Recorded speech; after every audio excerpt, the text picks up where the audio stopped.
We'll guide you through how to morph one object into another in Blender. If you find this helpful, don't forget to like and subscribe.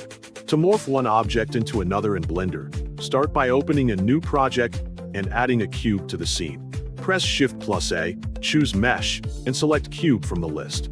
Next, add a UV sphere by pressing Shift+A again, opening the Mesh menu, and selecting UV sphere.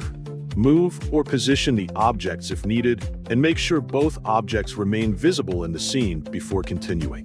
After that, select the cube so it becomes the active object that will receive the morph effect. Go to the Modifiers tab on the right side of the interface and click the Add Modifier button. From the modifier list, choose Shrink Wrap.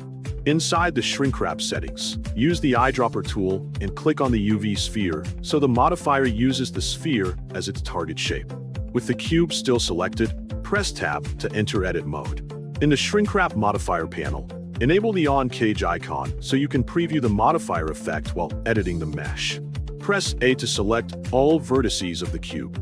Right-click anywhere in the viewport and choose Subdivide to add more geometry.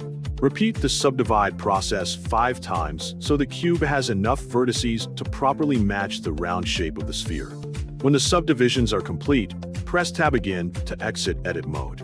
Return to the Shrink Wrap modifier, click the small downward arrow beside the modifier name, and choose Apply as Shape Key.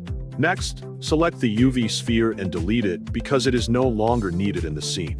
Open the Object Data Properties tab, identified by the green triangle icon, and locate the Shape Keys section. You will now see a new shape key called Shrink Wrap. To create the morph animation effect, increase the value slider from 0 to 1 and watch the cube smoothly transform into the shape of the sphere. You can drag the slider back and forth at any time to control the transition between the original cube and the sphere shape. For animation, place the timeline cursor on a frame, hover over the value slider, and press I to insert a keyframe. Move to another frame, set the value to 1, and insert another keyframe to create a smooth morphing animation inside Blender easily.